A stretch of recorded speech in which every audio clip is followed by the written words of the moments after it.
Good afternoon. Day 9 in a year of winning, living even the warrior's way. Because you have to win as well, because we say that the warrior's way is a game and we have to win at that game of life. So Garrett has gamified the entire process. So my little slip of words has led into a nice little thing to talk about in this particular video.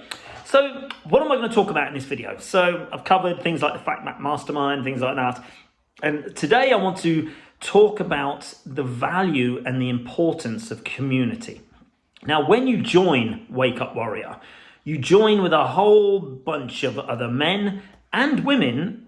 The men are called kings, the women are called queens. They're kept separate into two different camps, all doing their own things, leading them on to become kings or queens of their own kingdom, living the warrior's way, doing things in the right way, living on purpose in terms of creating the life that they want to have, killing the old version of themselves, birthing a new version of themselves, which is done by choice.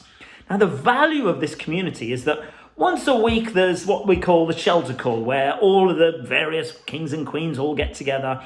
We have chats about different things. We have breakout sessions when we go out in bunches of 4 and 5, all done virtually, talk about different topics. What was our fuck ups? What was our amazing things? What really triggered us? What made us happy? What were our wins? What were our losses? We get lessons from Garrett. We get lessons from the other coaches as well. One in particular, Coach Brandon, who runs these sessions.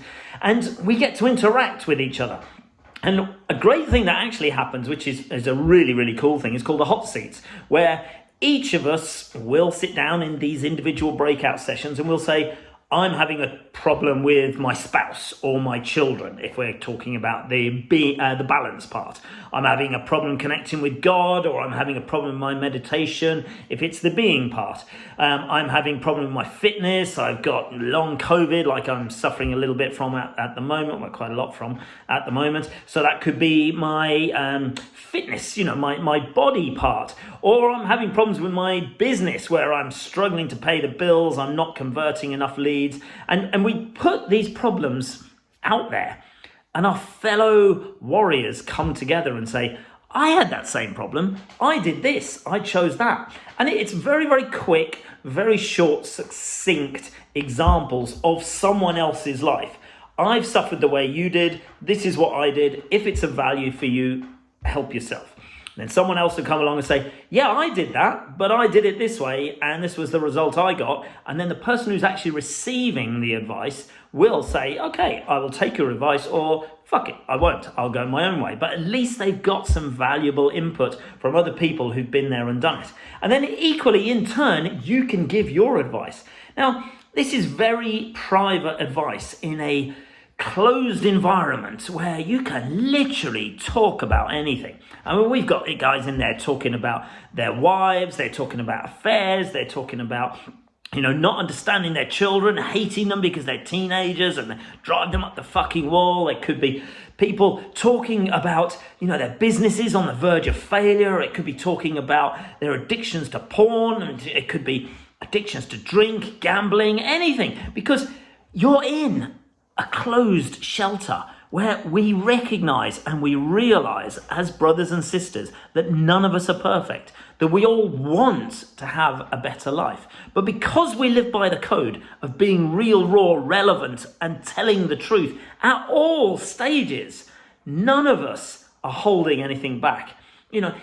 Some of the shares can be so heart-wrenching. You just feel utterly atrocious for the person, but that you can't let your emotion stand in the way. Yes, you can have empathy for them. Yes, you can try to help them, but there's no point in kissing their ass and saying, oh, you'll be okay, everything will be great, do this, I tried that. No, you've got to be to the point and say, right, okay, remove the emotion. What are the facts? What is real? What is true? What are the facts for you? What are the facts for the other people? And then you can build things and you can build a plan to get yourself out of the shit. But it's not all about being in the shit. We also celebrate. This was a really, really good thing. This was fired up. This was fucked up. Whatever that is, we discuss it every single week. We have training. That power of community is amazing because you can build little units where you go off and you message each other, you call each other. I've built some fabulous friendships since I've been in Warrior. And these are brothers that I will walk with and have close to my heart and in my mind